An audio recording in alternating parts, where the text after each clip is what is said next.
एक लड़की तूफान में अपने दोस्तों के साथ फंस जाती है, जहाँ बदकिस्मती से वो अपने दोस्तों को खो देती है। जिसके बाद उसने ठान लिया कि मैं इस मुसीबत की वजह को जड़ से खत्म कर दूं। अब क्या वो इसमें कामयाब हो पाती है और वो मुसीबत की जड़ क्या थी और उनके साथ क्या क्या हुआ, चलिए जानते हैं आज की इस कहानी में। तो शुरुआत होती है 5 स्टूडेंट्स को दिखाने से जो साइंटिस्ट बन रहे थे। इनमें जो हेड थी उस लड़की का नाम केट होता है और चारों उसकी दोस्त थी। ये लोग मौसम के साइंटिस्ट हैं, यानी मौसम की सूरत हाल क्या है इस सब के बारे में जानकारी के साइंटिस्ट। यहाँ केट वीडियो बना रही थी और वो बताती है कि मैंने एक केमिकल लिक्विड बनाया है जिसे हम आने वाले तूफान के बीच छोड़ने वाले हैं, क्योंकि इस केमिकल लिक्विड की मदद से हम तूफान को रोक सकते हैं। जिसके बाद ये लोग अपनी गाड़ियां लेकर आगे बढ़ने लगे। जब ये लोग तूफान के करीब पहुंचे तो केट का एक दोस्त जिसका नाम जावी था, वो अपनी गाड़ी के साथ पीछे ही रुक जाता है, क्योंकि वो डिवाइसेस को एक्टिवेट करके तूफान की रीडिंग लेने वाला था। जबकि केट और बाकी सब उन केमिकल की कैंस को लेकर आगे बढ़ जाते हैं। पर जैसे ही ये तूफान के और करीब आई, सब कुछ दिखना बंद हो जाता है, जिससे वो थोड़ा घबरा गई। पर तभी इन्होंने देखा कि हवा का तेज झोंका इनकी तरफ बढ़ रहा है, जो इतना तेज था कि सभी कैंस उल्ट जाते हैं। ये देखकर सभी गाड़ी से उतर गए और सभी कैंस को खोलकर केमिकल को बाहर छोड़ देते हैं। अब जैसे ही तूफान जोर पकड़ता है और कैन से टकराता है तो केमिकल तूफान में जाकर मिक्स हो जाता है। ये देखकर केट और बाकी सब बहुत खुश हो गए और अब ये वापस जाने लगते हैं, क्योंकि तभी डिवाइसेस भी एक्टिवेट हो जाती हैं और रीडिंग स्टार्ट हो जाती है। पर हम देखते हैं कि तूफान रुकने की बजाय और तेज हो गया है, जो तबाही मचाना शुरू कर देता है। इसी बीच जावी भी तूफान की रीडिंग लेने लगा। वो बताता है कि उस केमिकल का तूफान पर जरा भी असर नहीं हुआ। ये सुनकर वो लोग अपनी गाड़ी की स्पीड तेज करके वहाँ से भागने लगते हैं। बारी बारी सामान इनकी गाड़ी पर आकर लगने लगा, जिसके बाद एक गाड़ी आकर इनकी गाड़ी से टकरा जाती है। ये लोग जल्दी से बाहर आकर सामने के पुल के नीचे भागने लगते हैं ताकि वहाँ छुप सके। इस बीच केट का एक दोस्त बुरी तरह तूफान में फंस गया। वो बच ही नहीं पाता, उड़ जाता है, जिससे उसकी मौत हो जाती है। केट की एक दोस्त जब ऊपर जा रही थी तो तभी भारी सामान आकर उसे टकराने लगा, जिससे वो बेचारी भी मारी जाती है। केट और उसका एक दोस्त ऊपर चढ़ने लगे, पर तूफान अभी भी बहुत तेज था, रुकने का नाम ही नहीं ले रहा था, जिसमें उसका दोस्त भी उड़ जाता है और उसकी भी मौत हो गई। अब सिर्फ यहाँ केट ही थी। वो लोहे की बारी चीज को पकड़कर यही रुकी रहती है और गाड़ी वाले चारों दोस्तों में से सिर्फ वो ही जिंदा बचती है। कुछ घंटों के बाद जब तूफान रुकता है तो केट बाहर आती है। हर तरफ बस तबाही मची हुई थी, जो देखकर केट काफी परेशान और दुखी हो जाती है। अब इन लोगों को या वेदर ऑफिस वालों को जरा भी अंदाजा नहीं था कि ये तूफान इस कदर बड़ा और भयानक होगा कि पूरे शहर को ही अपने लपेट में ले लेगा। इस हादसे में सिर्फ केट और जावी ही जिंदा बचे थे। इसके बाद हम 5 साल के बाद का टाइम देखते हैं, जहाँ केट न्यूयॉर्क में रह रही थी और वहाँ के वेदर ऑफिस में रिपोर्टिंग का काम करती है। उसने अपना पुराना घर छोड़ दिया था, क्योंकि उस हादसे में अपने दोस्तों को खोने के बाद वो टूट गई थी और उस घर में रहने की वजह से उसे अपने दोस्त याद आया करती थी और वो सारा वाकया भी। अब एक दिन जावी केट से मिलने उसके ऑफिस आते हैं। वो कहते हैं मुझे एक प्रोजेक्ट में तुम्हारी मदद चाहिए। असल में मेरी कंपनी ने एक ऐसा ट्रैकिंग सिस्टम बनाया है जिसकी मदद से एक अलग ही तरीके से तूफान के आने का पता चल जाएगा और वो ये जानकारी सबको बता सकता है। तब केट उसकी मदद करने के लिए राजी हो जाती है और ये दोनों जावी की कंपनी में जाने के लिए निकल जाते हैं। जहाँ पहुँचने पर जावी उसे अपनी टीम से मिलवाता है। तभी यहाँ पर एक काफी मशहूर इन्फ्लुएंसर भी आ जाता है जिसका नाम टाइलर था और वो अपने साथ पूरी टीम को लाया हुआ था। उसका काम था तूफान के बीचों बीच जाना और वहाँ के सारे हालात का जायजा लेकर वापस आकर जानकारी देना। जैसे ही वो यहाँ पर आया, सब लोग उसके आगे पीछे हो जाते हैं। साथ साथ वो अपनी टी शर्ट भी यहाँ बेचने लगता है। फिर वो आया केट के पास, उसे बात करने की कोशिश करता है, लेकिन केट को उसे बात करने में कोई दिलचस्पी नहीं थी, इसलिए वो यहाँ से चली जाती है। वो जावी के पास आई, जिसके बाद केट, जावी और उनकी पूरी टीम तूफान वाली साइड पर निकल जाते हैं। पर हम देखते हैं कि टाइलर और उसकी टीम भी इनका ही पीछा कर रहे हैं। अब टाइलर की गाड़ी जावी वाली गाड़ी के बहुत पास से गुजरी, जिस गाड़ी में जावी के साथ केट भी थी। तब हड़बड़ी में जावी से गाड़ी साइड में हो गई, इस वजह से वो अपनी टीम से अलग हो जाते हैं। ये दोनों तूफान के करीब पहुंच गए थे। तूफान तेज होता जा रहा था, इसलिए दोनों जल्दी से गाड़ी से उतर जाते हैं। जावी अपने डिवाइसेस को एक्टिवेट करने में लग जाता है, जबकि केट तूफान को देखने लगती है। अब जो उसका डर था तूफान को लेकर वो फिर से उभर जाता है, जिससे वो काफी घबरा गई और जावी को वापस चलने का कहती है। वो काफी बौखला रही थी, इसलिए ये अपना काम अधूरा ही छोड़कर वापस आ जाते हैं। पर इस बात से जावी केट पर काफी गुस्सा करता है। पर तभी हम देखते हैं कि टाइलर तो अपनी टीम के साथ मजे करते हुए गाड़ी लेकर तूफान के बीचों बीच जाने लगता है। वो गाड़ी को पूरी तरह महफूज करने, खतरे से बचाने और उसका बैलेंस ठीक रखने के लिए इसे सिक्योर करने का फैसला करता है, जिसके लिए वो जमीन में ड्रिलिंग करके सिक्योर करता है, जिससे गाड़ी पूरी तरह स्टेबल रहती है। ये लोग फिर तूफान के और अंदर आ जाते हैं। या पटाखे जलाकर ये लोग काफी इंजॉय करते हैं। दूर से केट और जावी भी इनको ऐसा करते हुए देख रहे थे, वो भी काफी हैरान रह जाते हैं। अब देखते ही देखते शाम हो गई, जहाँ ये लोग एक होटल में जाते हैं। टाइलर और उसकी टीम भी इसी होटल में रुके थे, जहाँ वो सब लोग पहली बार केट से मिलते हैं। केट इनसे बातें करने लगी। पता चला कि इस टीम के हर मेंबर को तूफान के बारे में काफी अच्छी जानकारी है और टाइलर भी काफी बड़ा साइंटिस्ट है, जो जानकर केट काफी हैरान रह जाती है। अब जावी एक आदमी से जाकर मिलता है और तूफान से जो लोगों की जमीनी प्रॉपर्टी तबाह हुई थी वो उस आदमी को दिखाने लगता है, जो एक डीलर था। अब टाइलर केट से दोस्ती करने की कोशिश करता है, जिस बीच इन्हें एक और तूफान की खबर मिलती है, जो जानकर ये दोनों ही टीम्स उस तरफ निकल पड़ती हैं। थोड़ा दूर आने पर इन्हें अपने सामने दो तूफान नजर आए। एक तो बहुत खतरनाक लग रहा था, जबकि दूसरा इतना ताकतवर नहीं था। अब रिपोर्ट बनाने के लिए वो सब लोग ताकतवर तूफान की तरफ जाने लगते हैं। पर तभी केट नोटिस करती है कि हवा का रुख बदल रहा है, इसलिए वो जावी को कम शिद्दत वाले तूफान की तरफ जाने का कहती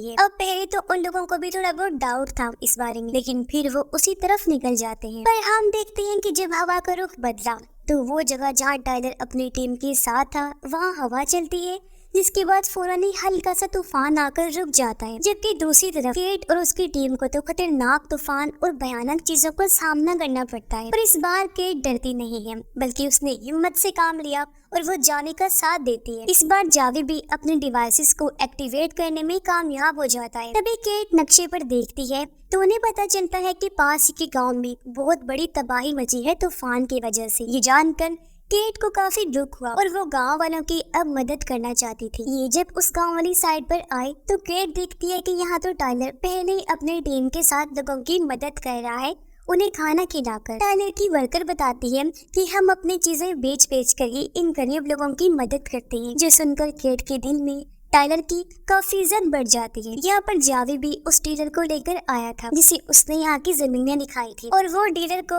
यहाँ रहने वाले लोगों से मिलवा रहा था। अब ये चीज केट को अजीब तो लगी, पर वो समझ नहीं पाती कि जावी आखिर कर क्या रहा है। फिर जब केट वापस होटल में आई, यहाँ टाइलर भी आ जाता है, जो उसके लिए खाना लेकर आया था। यहाँ आखिर इनकी अच्छी दोस्ती हो गई और ये बातें करने लगती है। रात को ये लोग बुल का मैच देखने जाते हैं। ये लोग जब ग्राउंड में बैठे हुए थे तो अचानक तेज हवा चली, तो जल्दी ही तूफान की शक्ल ले लेती है। तूफान का जोर देखकर लोग डर गए, इधर उधर भागने लगते हैं। लोगों को इस तरह घबराया हुआ देखकर केट और टाइलर उनकी मदद करते हैं। वो सभी लोगों को लेकर एक शॉप पर आ गए, लेकिन यहाँ आसपास कोई बिल्डिंग नहीं थी और ना ही बेसमेंट, तो इस वजह से यहाँ खतरा था। इसलिए केट सब लोगों को लेकर बाहर आ गई और वो सामने वाले पुल के नीचे जाने लगते हैं अपनी जान बचाने के लिए। इन्हीं में एक कपल था जो अपनी गाड़ी में बैठकर यहाँ से जाने लगते हैं, पर तभी इनकी गाड़ी तूफान में फंसने की वजह से उड़ जाती है और उनकी मौत हो जाती है। अब जहाँ सारे लोग पहले छुपे हुए थे, देखते ही देखते वो पूरी शॉप उड़ जाती है। केट एक बच्ची और उसकी माँ को पुल के नीचे छुपा रही होती है, जबकि टाइलर शॉप के मालिक को लेने जाता है जो फंसा हुआ था। पर एक गाड़ी उन लोगों से आकर टकरा जाती है, जिससे शॉप का मालिक तूफान में खींचा चला जाता है और उसकी मौत हो जाती है। अब कुछ घंटों के बाद तूफान जब रुकता है तो जावी लोगों से मिलवाने के लिए फिर से यहाँ डीलर को लेकर आता है। अब तक केट जो सारी बात समझ गई थी, वो आकर जावी से बात करती है। कहती है कि तुम्हारा डीलर जबरदस्ती उन लोगों की जमीनें लेना चाहता है ना, जिन लोगों ने तूफान में अपने घरों को खो दिया है। तुम लोग कितने लालची हो, इसका तो मतलब साफ साफ है कि तुम लोगों की कमजोरी का फायदा उठा रहे हो। ये बहुत गलत चीज है। जावी कहता है कि गलत और ठीक की बात तुम तो बिल्कुल मत करो, क्योंकि तुम्हारे प्रोजेक्ट में गलती की वजह से मैंने अपने तीन दोस्तों को खोया है। ये सुनकर केट एकदम चुपचाप हो गई, वो दुखी हो गई थी। अब जावी को जब अपनी गलती का एहसास हुआ तो वो केट से माफी मांगता है, पर केट उसकी बात सुनने को तैयार नहीं। वो अपनी गाड़ी में बैठकर यहाँ से निकल जाती है। वो सीधा अपने घर आ गई जो पास ही में था। अब क्योंकि काफी टाइम के बाद वो घर आई थी तो इसकी वजह से उसकी मॉम काफी खुश हो जाती है। केट अपने स्कूल टाइम के प्रोजेक्ट्स को देखकर अपनी यादों को ताज़ा कर रही। तभी यहाँ पर टाइलर भी आ जाता है। वो कहता है कि केट, तुम कौन हो मैं जानता हूँ, मैंने खबरों में देखा था और जो कुछ तुम्हारे साथ हुआ है उसमें तुम्हारी कोई भी गलती नहीं है। जिसके बाद टाइलर, केट और उसकी मॉम खाना खाते हैं। अगले दिन टाइलर केट को उसके पुराने प्रोजेक्ट पर काम करने को कहता है, जिसकी मदद से वो तूफान को रोक सकती थी। पर ये सुनकर केट दुखी हो जाती है। वो रोते हुए टाइलर को कहती है कि मैं ऐसा कैसे करूं, क्योंकि उसी प्रोजेक्ट में मेरे दोस्त मारे गए। उसे टाइलर पर गुस्सा भी आ रहा था कि इसने ये बात क्यों छेड़ी और वो गुस्से में उसे अपने घर से चले जाने को कहती है। पर शाम को जब टाइलर जाने लगा तो केट उसे रोक लेती है। वो उसे माफी मांगकर यही रहने का कहती है, क्योंकि अब उसे टाइलर की मदद चाहिए थी अपने प्रोजेक्ट में। जी हाँ, वो दोबारा अपने प्रोजेक्ट पर काम करने के लिए राजी हो गई थी। जिसके बाद दोनों साथ मिलकर उस प्रोजेक्ट पर काम करने लगते। इनकी रीडिंग्स और हर चीज बिल्कुल सही थी। जिसके बाद ये केमिकल वाले कैंस लेकर एक बार फिर तूफान में जाते हैं। तूफान के बीचों बीच आकर इन्होंने केमिकल्स वहाँ छोड़ दिए। इससे पहले तो तूफान काफी तेज होता जाता है, लेकिन फिर धीरे धीरे कम होता है, बिल्कुल रुक जाता है। ये चीज केट के लिए बहुत बड़ी थी। वो बहुत खुश हो जाती है। फिर शुक्र है आज आखिरकार मेरा प्रोजेक्ट कामयाब हो गया है। अगले दिन केट से मिलने यहाँ जावी भी आया। वो उससे माफी मांगता है और कहता है कि मुझे अपने प्रोजेक्ट के लिए पैसे चाहिए थे, तो फंडिंग के लिए ही मैंने डीलर से उन लोगों की बात करवा कर गलत रास्ता अपनाया। तब केट भी उसे माफ कर देती है। अगले दिन केट और टाइलर फिर से तूफान का पीछा करते हुए उसके अंदर जाने लगी। इस बार टाइलर की पूरी टीम भी इनके साथ ही साथ जावी और उसकी टीम भी इन्हें ज्वाइन कर लेती है। सारे जब आगे बढ़े तो ये लोग काफी घबरा जाते हैं ये देखकर कि तूफान तो इतना तेज होता जा रहा है कि इन्हें सामने की कोई भी चीज दिखाई नहीं दे रही। जावी की गाड़ी तो उल्टी होने लगी। अचानक पास ही की मिल में इस तूफान की वजह से बिजली की खराबी हो जाती है, जिस वजह से एक के बाद एक धमाके होने लगते हैं और पूरी मिल में आग लग जाती है। अपनी गाड़ी को ऐसे होता हुआ देखकर जावी वापस जाने लगता है, जो देखकर टाइलर, केट और बाकी सब भी शहर की तरफ जाने लगते हैं, क्योंकि ये तूफान इतना भयानक था कि हर चीज को अपनी चपेट में ले सकता था। ये लोग जब शहर में आए तो हर तरफ भगदड़ मची हुई थी, जो देखकर केट और टाइलर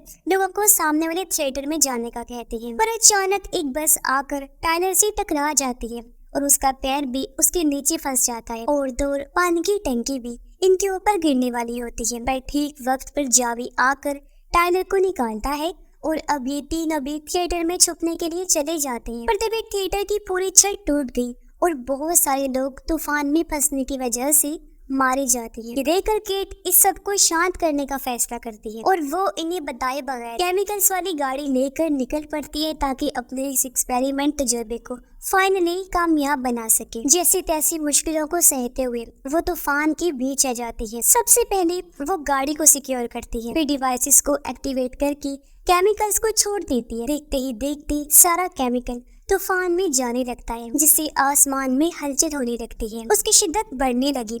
अब इसमें केट तो बच जाती है, पर अब धीरे धीरे तूफान में केमिकल घुलने लगता है, जिससे तूफान आहिस्ता आहिस्ता रुकना शुरू हो गया। फिर कुछ मिनटों के बाद ही सब कुछ शांत हो जाता है, यानी तूफान बिल्कुल रुक गया था। सब लोगों ने जब देखा कि खतरा टल गया है तो वो बाहर आए। टाइलर और जावी गेट के पास जाते हैं, जिसकी गाड़ी पलटी हुई थी और वो किसी तरह बाहर आ गई, लेकिन खुशकिस्मती से उसकी जान बच गई थी, बस वो जख्मी हो जाती है। इसके बाद बाकी सब लोग भी वहाँ आकर केट की बहादुरी की तारीफ करने लगते हैं। फिर हम देखते हैं कि जावी केट को एयरपोर्ट छोड़ने आया हुआ है, क्योंकि वो न्यूयॉर्क वापस जा रही है अपने प्रोजेक्ट के लिए फंडिंग लेने के लिए। पर हम नोटिस कर पाते हैं कि टाइलर, जो केट को पसंद करने लगा है, वो भी एयरपोर्ट पर उसके पास आया, लेकिन इन्हें पता चलता है कि किसी वजह से केट की फ्लाइट लेट है, इसलिए टाइलर उसे लेकर वापस आ जाता है। फिर हमें बताया जाता है कि केट, टाइलर और जावी ये तीनों मिलकर अब इस प्रोजेक्ट पर काम कर रहे हैं और हमेशा साथ रहकर मिलकर काम करने का वादा करते हैं, जिसके साथ ही